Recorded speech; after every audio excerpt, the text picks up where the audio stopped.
Hello everyone, this is Noah from 9 to 5 Cameras. In this video we've taken a quick look at the best camera for photojournalism available today. Price information and links to all products mentioned in the video are available in the description. If you have other products you would like us to review, please tell us in the comments or visit 9to5cameras.com. Without further ado, let's jump right into it.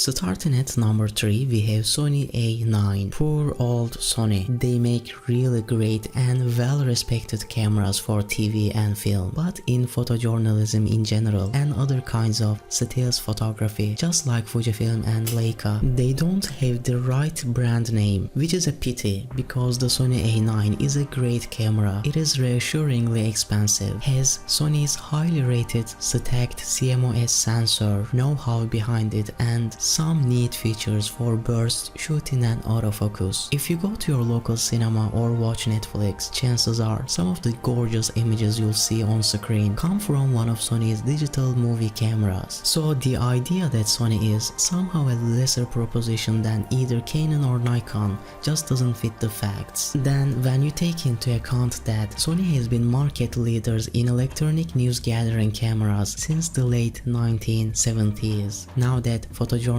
is about moving as well as still images, Sony looks like a rational alternative choice to the big two. The autofocus, especially in low light, is consistently rated above the 5D or D5 by users who have switched to Sony. You also have a handy touch to focus facility enabled by another big win, which is the flip out monitoring screen. This is a mirrorless camera, so it doesn't have the monitoring constraints of a DSLR. In the same vein, you get a what you see is what you get electronic viewfinder, which of course is impossible on a DSLR. Finally, being a Sony, the ergonomics and operational interfaces are intuitive and well laid out. What is more, you can customize many of the controls to suit you. Okay, this is not a beginner's camera or intended for students, as the price is too high for that, but Sony always aim for user friendliness and the A9 doesn't disappoint.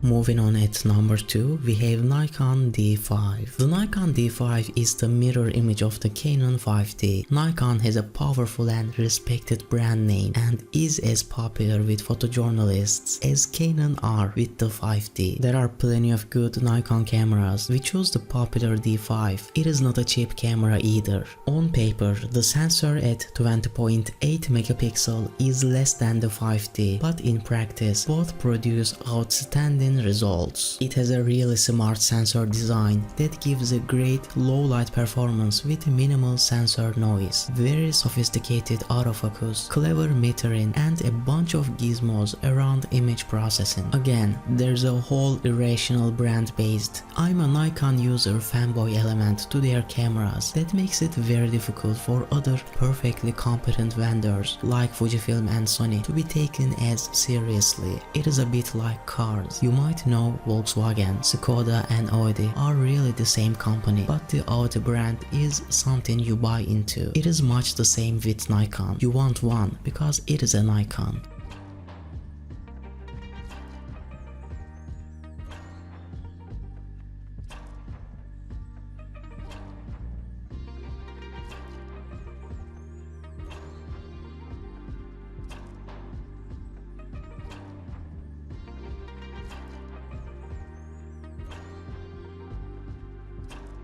Number 1. Canon EOS 5D Mark IV. Canon 5D cameras really can't be faulted for serious stills photojournalism. Canon has been in the game with the 5D series for years and they know their stuff. We picked a Mark IV for our list, which when compared to the highly popular Mark III introduced improved autofocus, a new sensor with improved sensitivity and higher resolution. For the intrepid freelancer, there's a useful 7 FPS burst shoot mode mode for those sports action shots. There is good low light sensitivity too, and the effective total dynamic range is roughly equivalent to ISO 50 up to 100,000. It is very sturdily built and is for that reason amongst many others a standard photojournalist's camera. It is a bit like wearing a badge which says, I'm a photojournalist and I know what I'm doing. What is not to like with the Canon 5D Mark IV? Well, there is a price for starters. This is not for students, nor do you want it stolen in your hotel lobby or smashed by an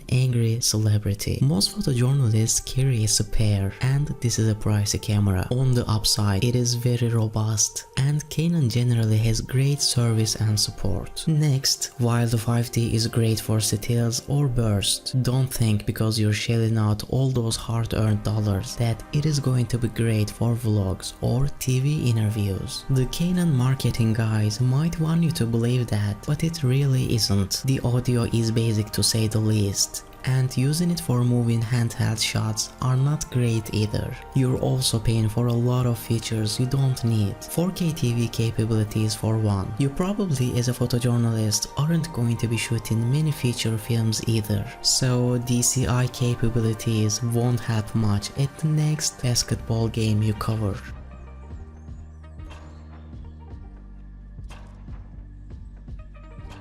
That is all for this video everyone, big thanks for watching. If you enjoyed this video, please consider leaving a comment and subscribing. See you next time.